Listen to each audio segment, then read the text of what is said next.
Somebody made a comment. I forget to even look at what's happening. SHL Shock 95. Shell Shock 95. Shell Shock 95. Straight strikes. Down swing, and that's 8 Ks for Masterson. He's Iron Mike right now throwing strikes. He has struck out 8. He is now retired with 7.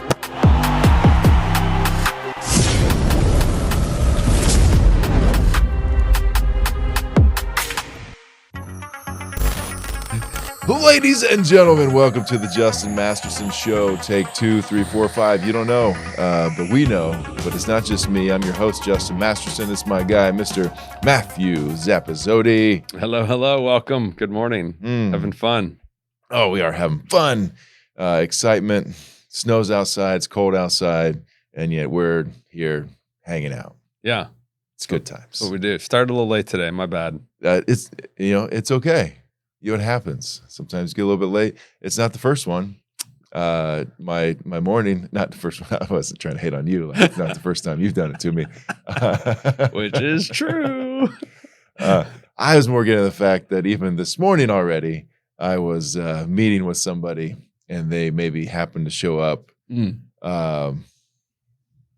30 minutes late to when we were going. But he did call me once he woke up a little bit later, alarms to go off, called me, and then we talked on the phone while he was making his way. So we still got to engage and hang out. And it was just, we were just kind of chilling, just to a little more get to know each other.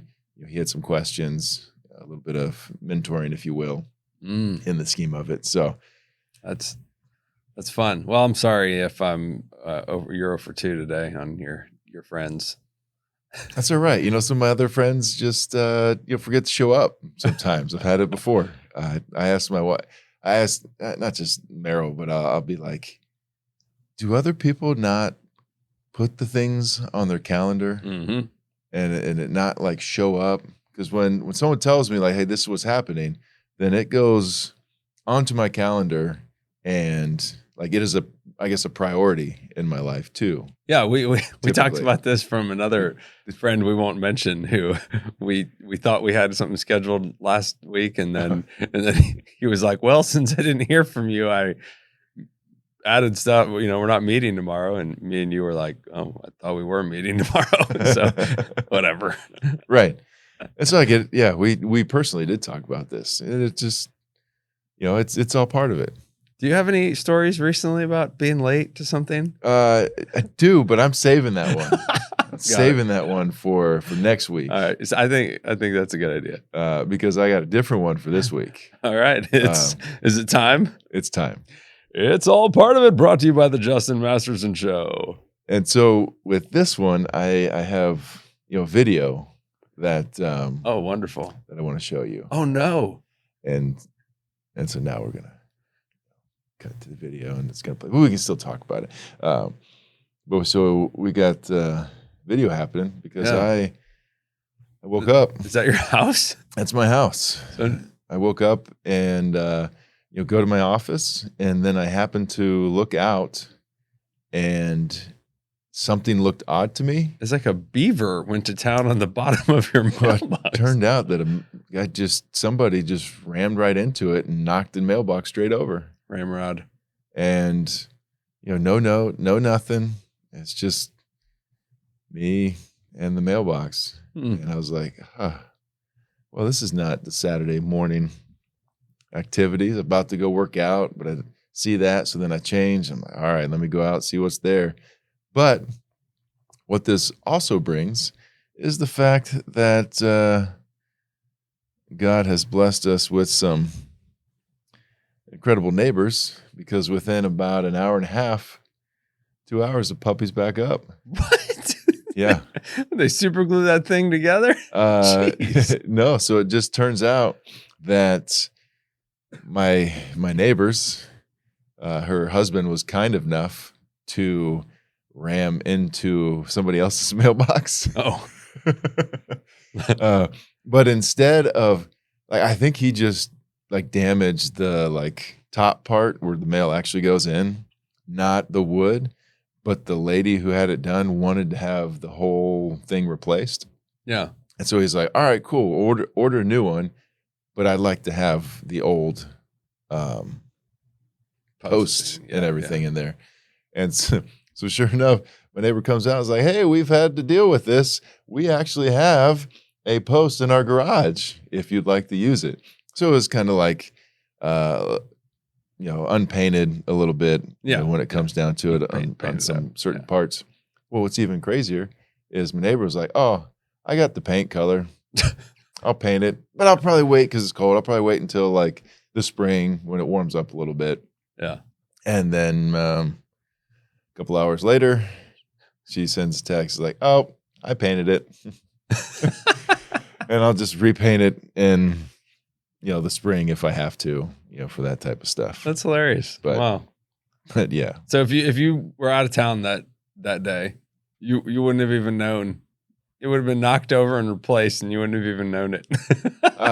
Potentially. Now, I did the work to replace it, but there is a chance that they just saw it and took care of it. Yes. I mean, if hey, giving out full-size candy bars made a difference this year. You got some friends. Way to go. For sure. But there was a little difficulty because, like the beaver looked like it was split in half. And so kind of dug up around the part that was still deep down in there. But I had my little pickmatics. And so I kind of chipped around the side. And then I took the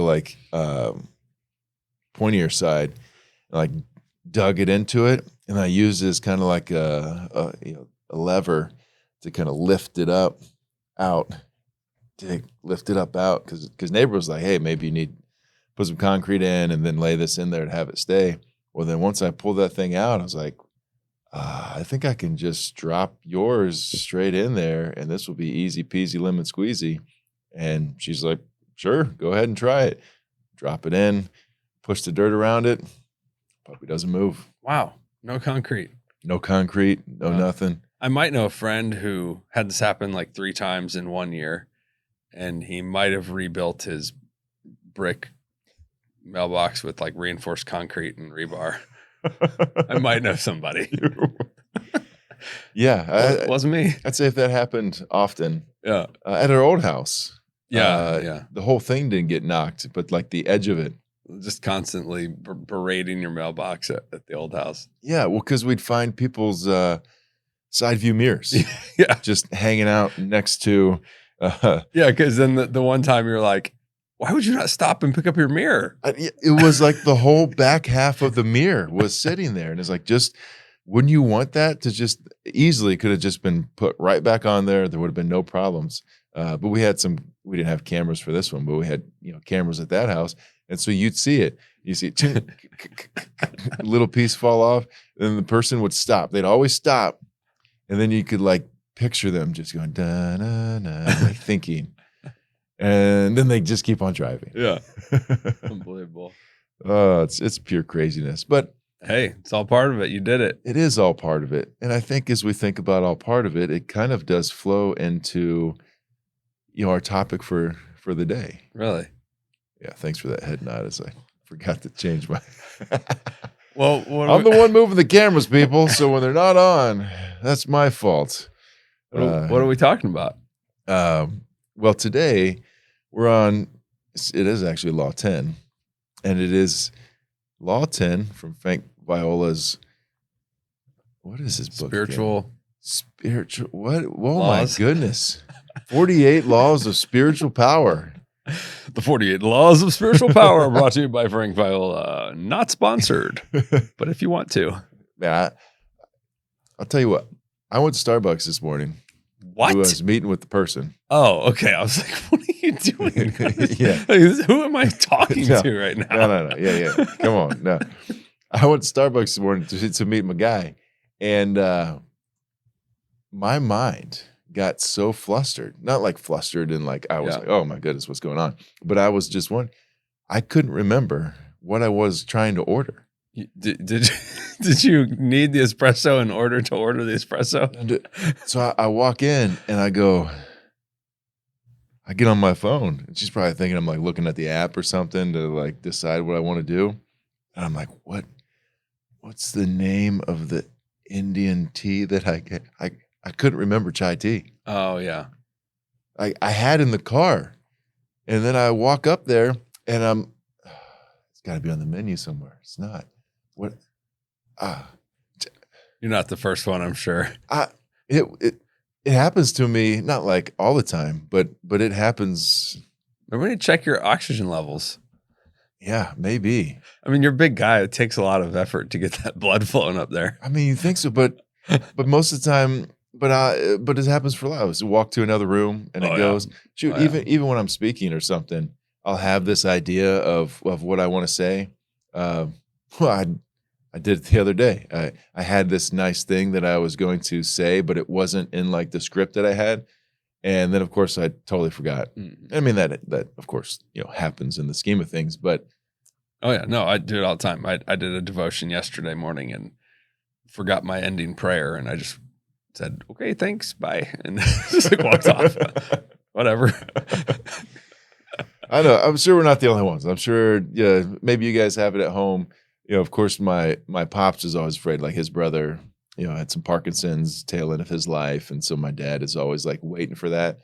And so when he forgets stuff or does things, he's always like, oh, maybe he's getting me.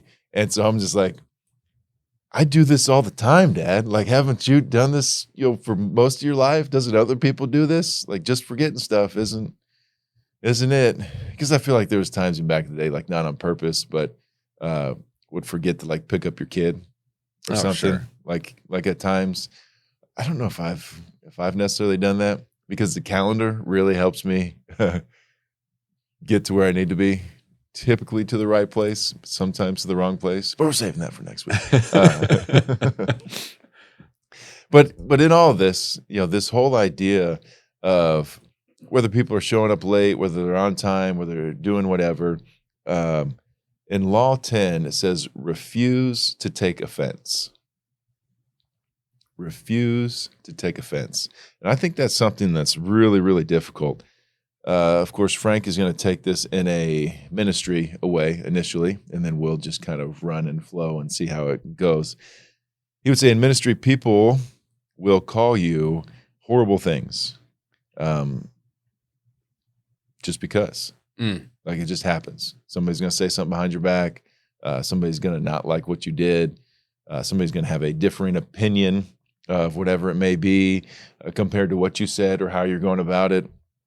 And some of those things will sting.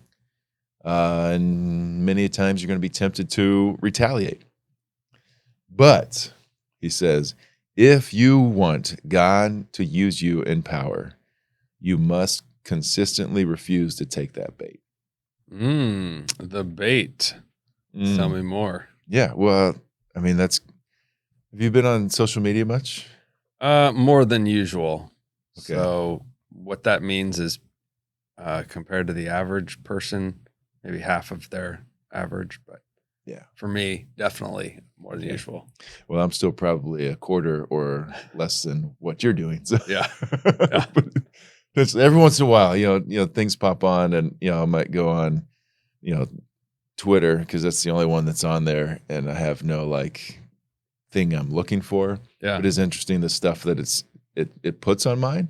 Yeah, and what is on there is a lot of what feels like more, as they would say, clickbait, but even more so this rage bait. Yes. You heard that one? Yeah. I think the kids like using that term. The kids love using that term, and we maybe have talked about it on here. I don't know, but yeah. But either way, it's this idea, this rage bait, where they just put something on there, some things that people don't even like agree with or believe, just to like get a rise out of the people. And it happens all the time on social media. But I think it happens a lot in life in general. I don't know. Have you ever had any experiences where people are trying to rage bait you, or just bait you in general? Yeah, it's manipulation. I in my naivety, I tend to fall for it, but then I do get angry about it. So in your naivety, you like take the bait and just let it ooze inside of you, and then go and make a comment back? Well, I try not to be controversial in that manner, but it depends on who it is. Yeah, for strangers, no way. Nah. Like if they say something. You can't get to me if you're a stranger. Oh, okay. No. But if you're like a friend or close friend, then I'll typically You let them in. I'll lean in a little bit. Yeah. And you start getting a little like fired up. I do. Why are you saying this? What's going on? Why do you Well, I'm just asking you a question. No, that's the way I'm feeling. Whoa. No, I feel that I don't easily offend, but when I do, I remember it's totally like a joke, right? But like we're Italian, and so you have like all these mafia jokes growing up, like, oh yeah, I'll call my uncle Guido and Ralphie, and they'll come visit you. You better watch out. And of course, Right, we don't know any of these people, or do we? But yeah, now we got some relatives in Cincinnati, and I know that they tend to like to take the trash out, if you know what I mean. Oh, I do. I understand that. But I was in Rhode Island for a little bit in Pawtucket. Okay. And one of the guys there, when my brother came to visit and was talking about like, yeah, my brother was like, maybe be president of the United States. And the guy looked at him and was like, I know some people that can go to doors and they'll make them vote for you. I was like, all right, sounds great. Yes. No, but the joke is like we'll get back at you when the time's right. I may be offended right now, but we're gonna let you just think you won this one, and then we'll come get you when you're not looking. Yeah. So it's a joke, right? But I tend to not, maybe I've grown up. I don't know. Maybe I haven't, but I tend to not like react as much in the moment. But then I stew on it, and then I'm like, wait a minute, what did they just do? Okay. Okay. Now we need to call some, I need to call that guy. What is his problem? And then I'll deal with it in my head later. And then it stirs me up. Yeah. Well, so it sounds like it's something where initially you've gotten better at calming the things for the initial reaction. Yeah. I'm usually like, you're just an idiot. I'm not going to deal with that. I'm not going to respond. But then there's moments where you then let it kind of stew. But then I'm like, wait a minute. Wait a second. That bothers me. What did this guy say? And then I'm like, I thought he was my friend. And then maybe money's involved. Now it ticks me off later. Ooh, as in like you paid him to do something or something along those lines, and it's like you're not paying out or you're not giving me what I expected. So now it's like, who do you think you are? Yeah, unfortunately, I got this like right up here. Like if you're a contractor, it's just like I will pay you no matter what, like written on my forehead. And so yeah, guys, don't do their job, and I'm like, how many times have you been stiffed, contractor? A lot, right? So here you go. I'm going to pay you right now. I'm not going to stiff you. And then he stiffs me, and then it's like, oh, come on. How'd this happen? But I think that's happening with everybody in some way, shape, or form. I know you for contractors, some other things, people, whether they're remembering to meet with me or not.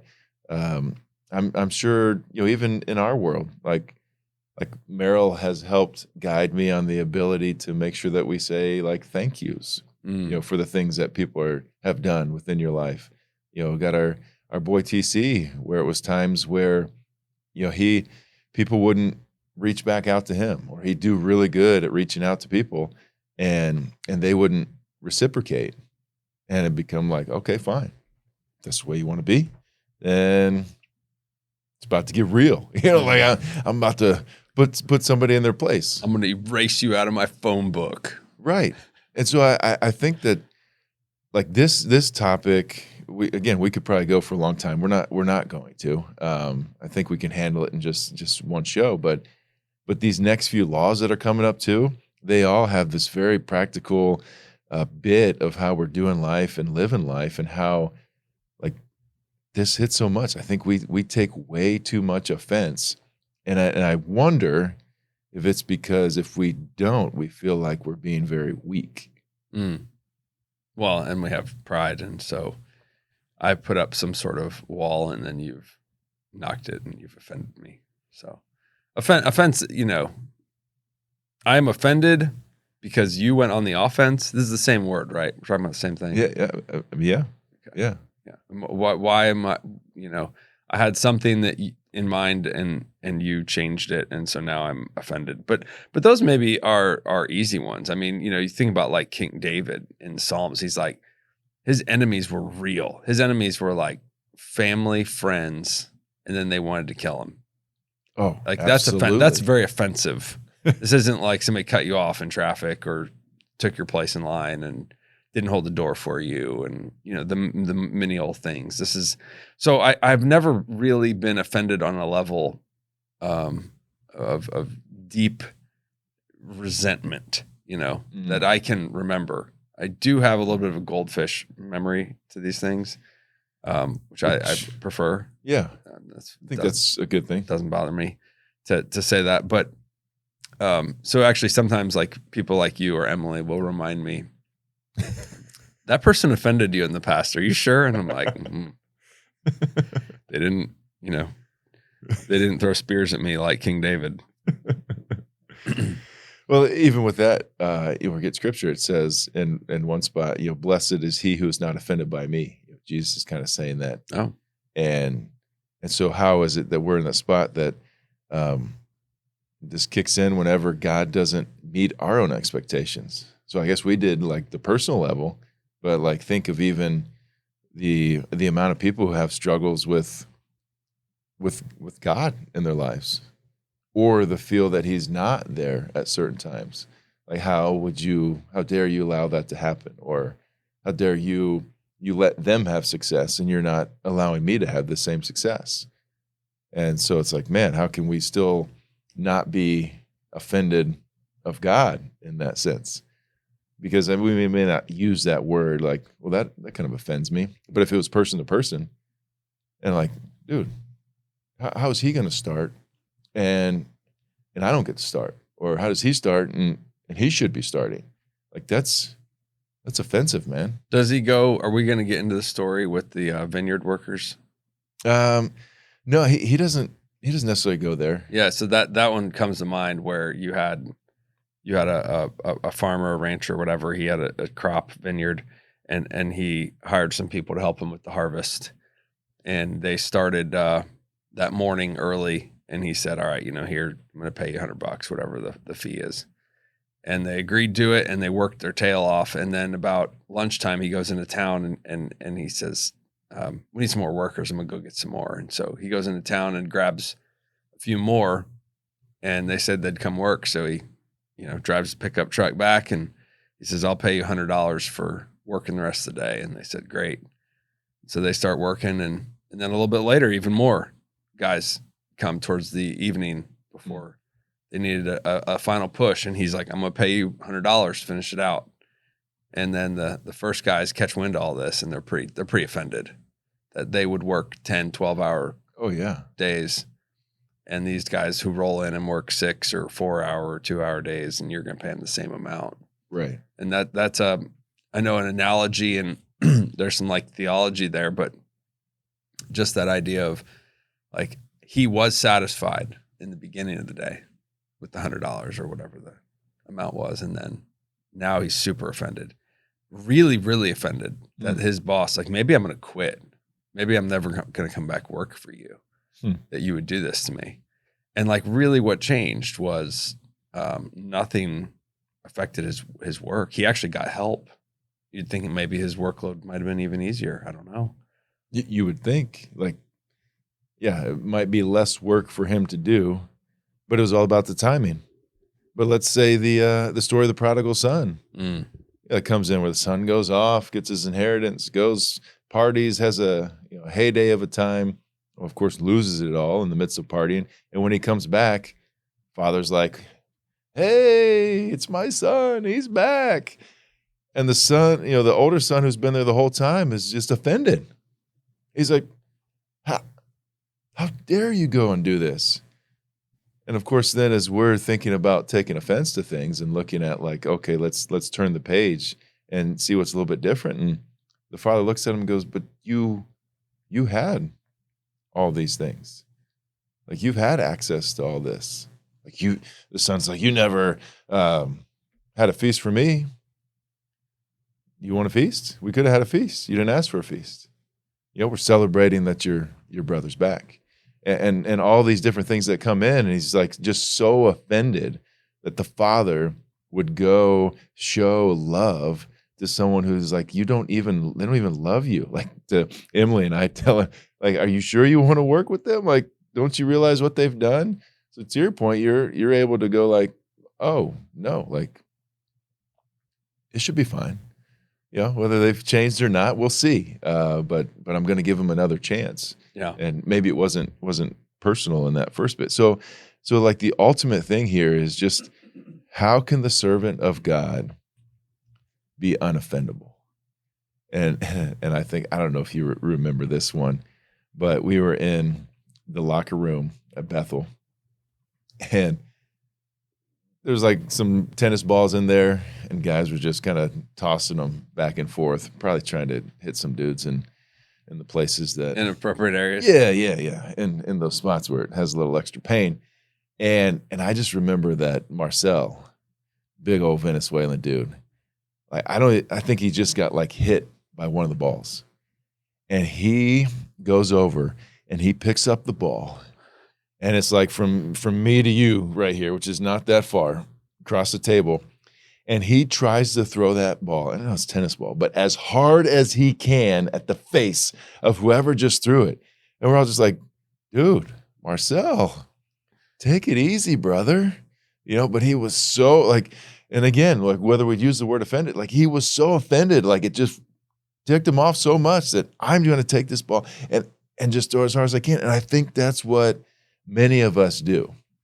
That we may not actually pick up that ball and throw it as hard as we can as the next guy, but our mentality is that you're going to say something, well, I'm going to bring it back. I'm going to bring it back harder and faster and longer, so that whatever comes your way, you will think twice about messing with me. Mm-hmm. I don't know. Were you there for that one? Yeah. I mean, I do remember that. He's a great guy. Oh, he is. Love him to death. No, it's true. And once we're all, our culture is in a one-up mentality. Like, we've lost the ability to de-escalate situations, and we just escalate so quickly. It gets out of control. You guys know, on social media. Is that why you were asking me about social media? Oh, yeah. That's the super offended people get, yeah. Yeah, they sit on there, and it's either people are rage baiting, trying to get people to get to something, or people are really taking offense to a lot of things. And I go, what? And like, you're almost going to create offenses. Like, I'm going to walk into this place, and they'll probably do something that I don't like, and I'm going to have my camera out to make sure that I film it, so that I can try and entice them to be even more offensive, because I'm going to be slightly rude in the process. And then I'm going to go put this on social media so that other people can see how rude and offended it is, and then really just start people talking about it. Because then someone else is then going to take that, who wasn't even a part of that, put it on their channel with maybe a caption or a little bit of like narration to create even more rage bait going out there. Yeah. I remember it used to be funny to like call somebody rude. You'd be like, oh, how rude. Now it like get you punched. Well, that was, what's her name from Full House? Oh, right. Yeah. Is that where that's from? Like, how rude. Okay. That's the middle Tanner. Yeah. I can't think what her name No wonder is. I had that. I'm a 90s DJ kid. Stephanie, I believe that's. But Congratulations. yeah, thank you. No, but it is. But why do we take offense? Well, I mean, selfishness for one. We got to protect ours. And if it's a real thing, if it's actual betrayal, I mean, there's pain there. It hurts. You offended me, but it's more of like betrayal. Yeah. So it does depend on if this is from an outsider or from an insider. Yeah, because we love taking things personally, and that's like what ends up leading to this like offense. It's like, how dare you? Which is probably those insecurities too that come in where we're not as confident about who we are. So even if we put on that face, like it just still erodes at us slowly but surely, and we don't know how to set boundaries in the scheme of it, because boundaries are not for them, it is for us, for those times to be able to adjust. Because this was something that I was thinking about when I read this, like to take offense and say, okay, I'm going to be unoffendable. So whatever you say at me, I'm just going to take it. But then I'm like, but is it truly strength when you're just getting beat down and beat down and beat down and do nothing? I kind of like was searching, like, is it the right suffering, to do it in silence, was kind of like what I was thinking through or thinking about when I was like, is that the right way to do it? Because that's what I was thinking in Unavoidable. Like, you're willing to suffer some of the pain that people give you, as you kind of alluded to, and not make a big ordeal about it. And so I searched this up online. It was like, oh, well, there's a line there, because although suffering without like complaining is good, if we suffer without speaking about it or talking about it or anything at any point in time, then it leads to isolation and mental health problems. So it's trying to navigate this like in between space of like, okay, am I being weak when I don't do anything? But then this idea of the boundaries kind of set in, where it goes, okay, somebody's coming at me, and there's a point where it's just like, okay, is this my self-preservation? And not like the negative, I'm just trying to preserve myself, me against the world. But I can handle this. I'm having an emotional, mature moment and not allowing them to get to me. Or is this on the verge of abuse? Yeah. Yeah, you do have to be realistic when you've tried to redeem the situation and it's not redeemable. You absolutely have to put boundaries in.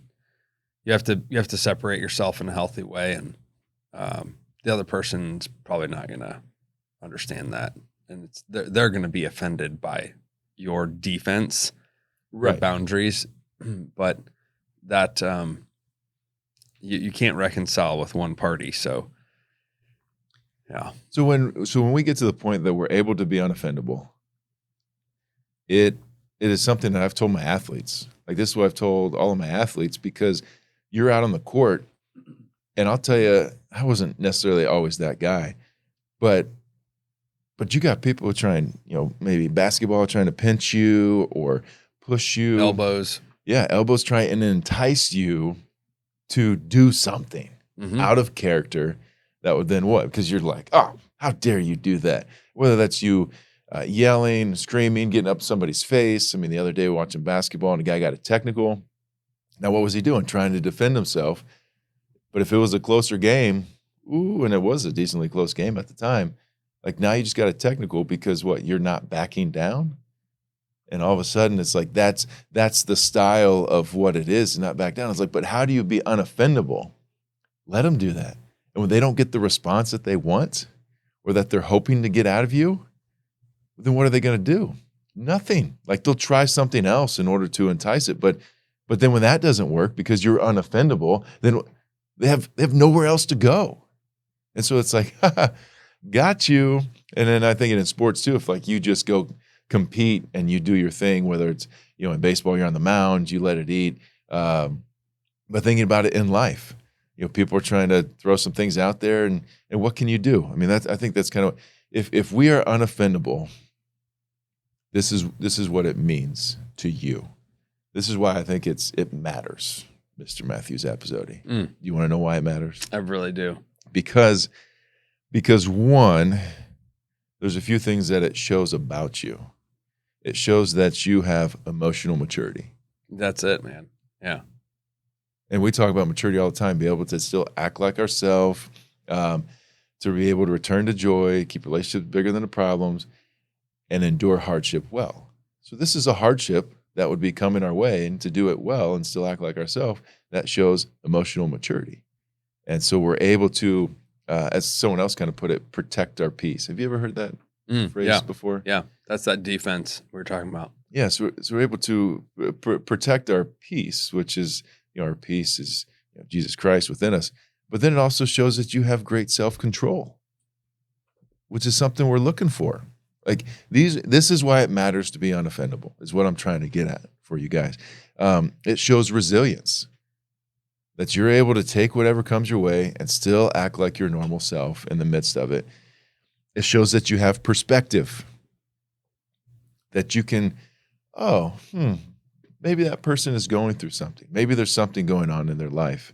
It shows authenticity, which I put as like true strength, because you're able to be your normal self in the midst of all this.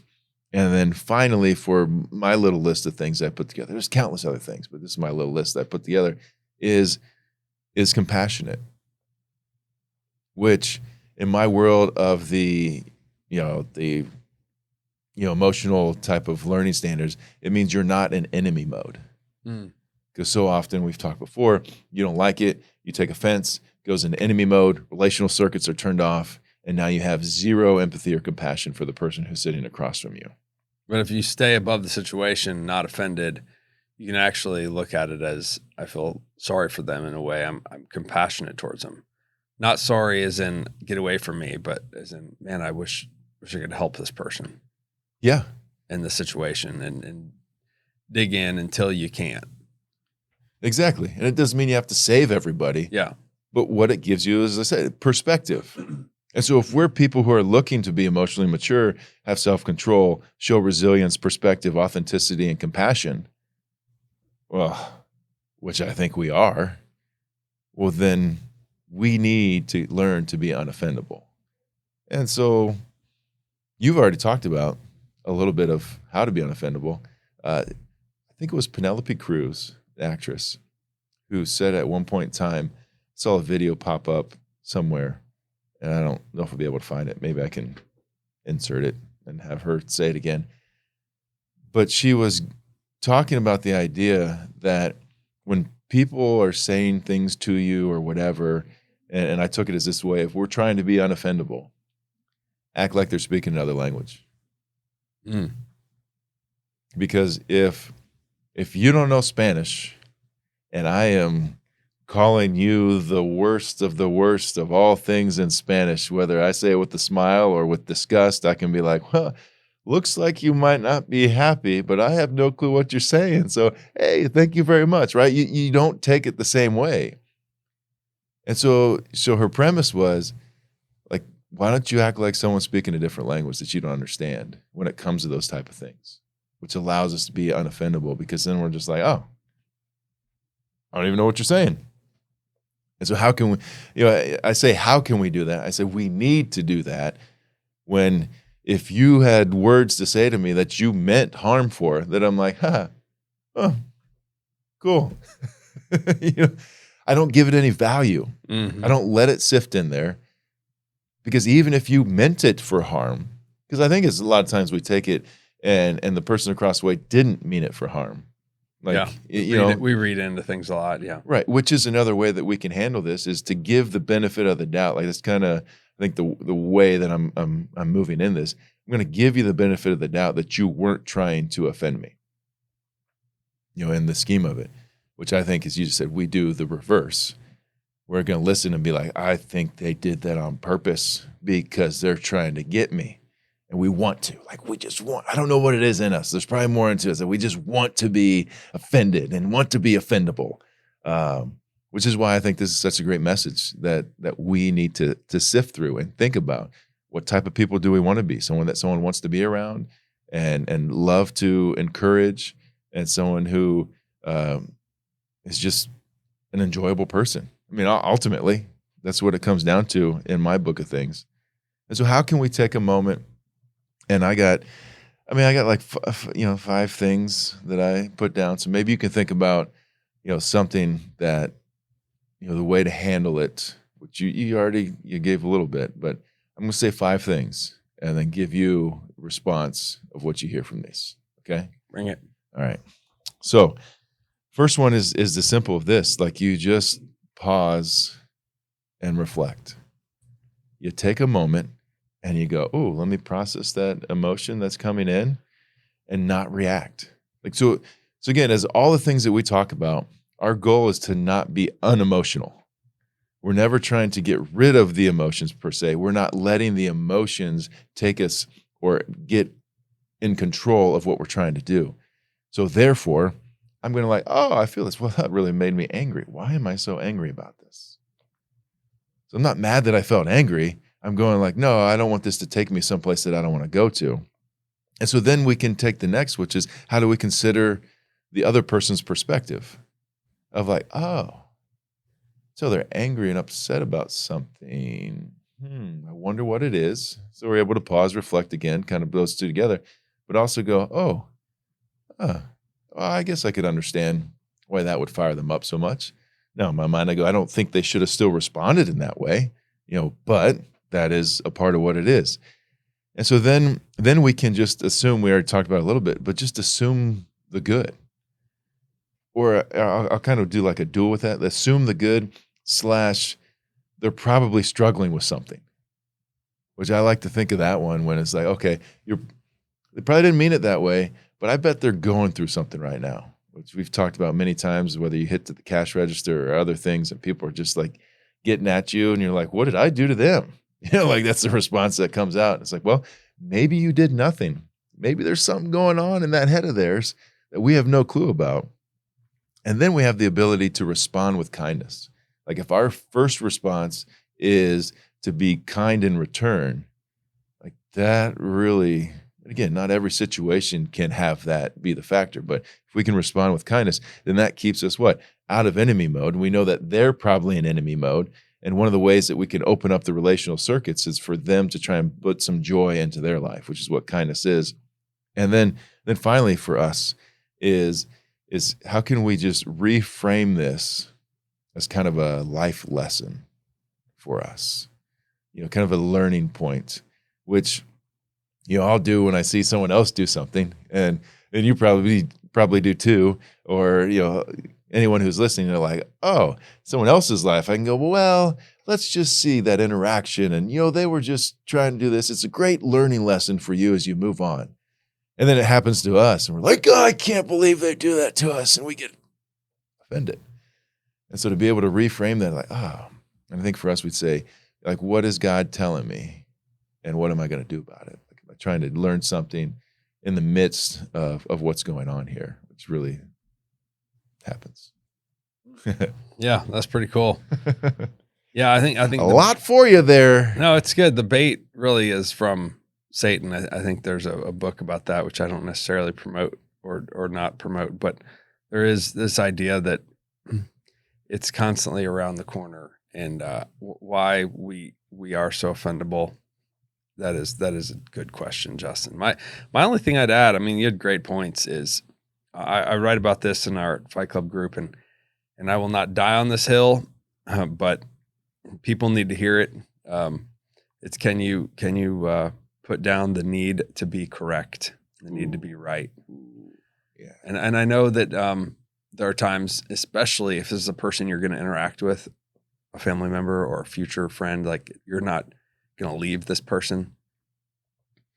It's really hard because they're, you're going to deal with that situation, and this is going to be brought up over and over. And so if you die to the fact I need to be right or correct and accurate, guess what? It's going to come back.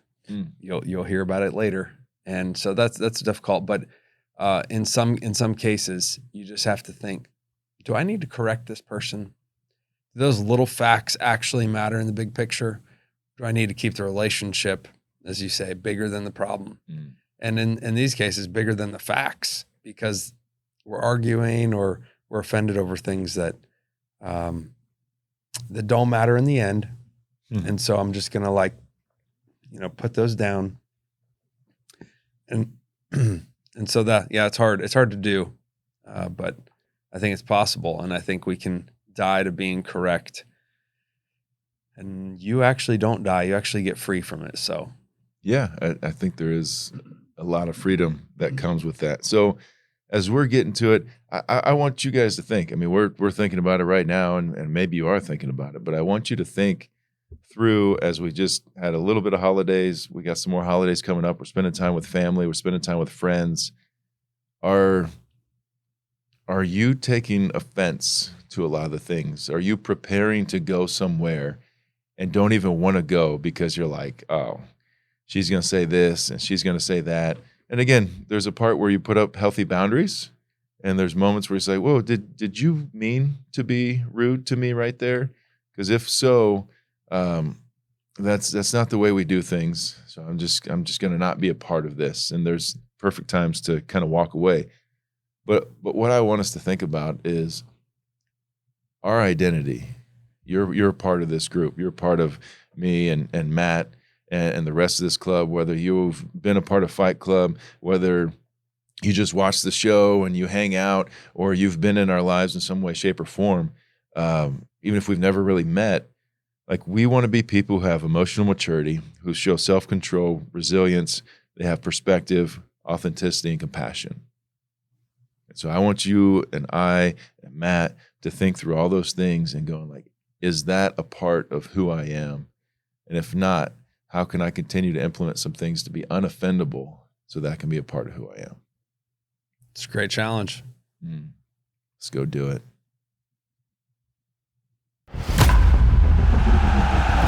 See ya.